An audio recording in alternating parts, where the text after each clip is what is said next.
Au nom du Père, du Fils et du Saint-Esprit. Amen. Viens à nous, Esprit créateur, visite les âmes de tes fidèles.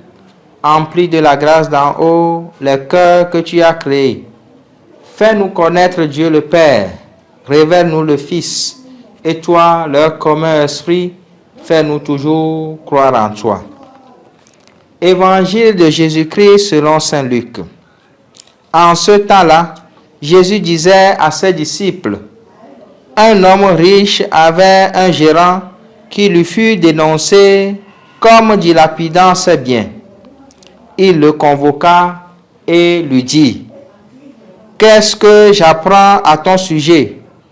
Rends-moi les comptes de ta gestion, car tu ne peux plus être mon gérant. » Le gérant se dit en lui-même, « Que vais-je faire, puisque mon maître me retire la gestion?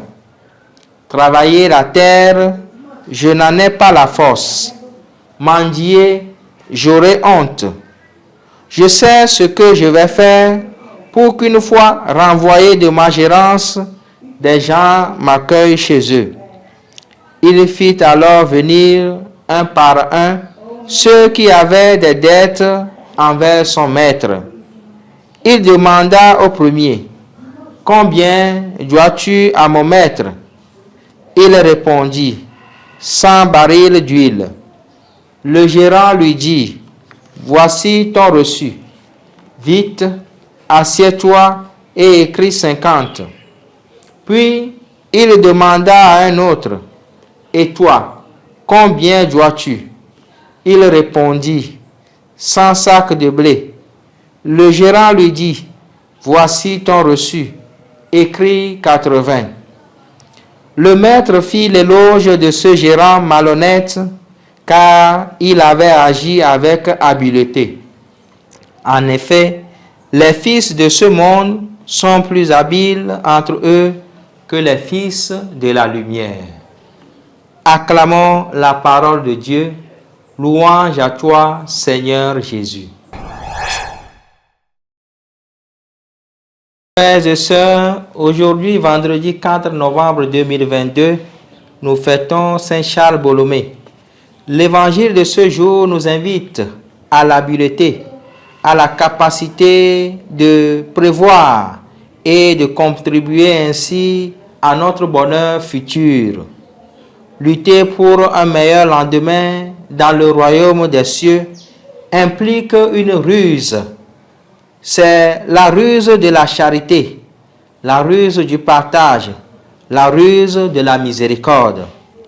C'est la miséricorde qui consiste à rendre les dettes à ceux qui nous doivent, à nos créanciers, afin qu'au dernier jour, nous puissions être accueillis par eux et par celui qui s'identifie à eux qui sont les plus démunis.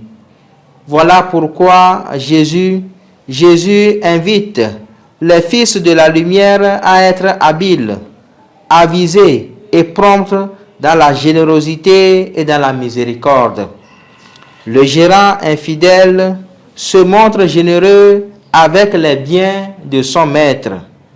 Les fils de la lumière, à leur tour, doivent être aussi généreux avec ce qu'ils ont, au mieux avec ce qu'ils ont reçu de Dieu. En réalité, qu'avons-nous et que nous n'avons pas reçu de Dieu ou de personne? Notre vie, notre travail, notre argent, nos biens de nature et de grâce ne sont-ils pas des dons reçus de Dieu? Aussi vrai que nous avons reçu gratuitement, donnons gratuitement. Alors nous serons accueillis une fois expulsés de ce monde à notre mort par les amis de Lazare, les pauvres dans le royaume de la lumière. Que les parents offrent leur amour à leurs enfants. Que les époux et les conjoints s'aiment généreusement. Que les patrons et les employés se donnent de la paix. Qu'ils travaillent tous, les éducateurs, les prêtres, les administrateurs, qu'ils veillent tous à la générosité requise et propice à leur état de vie. Que l'amour généreux et miséricordieux de Dieu atteigne en chacun de nous sa perfection. Alors nous pouvons nous aussi, en l'instar de Charles Borromée, monter ainsi dans la gloire céleste, maintenant et pour les siècles des siècles. Amen. Au nom du Père et du Fils et du Saint-Esprit. Amen.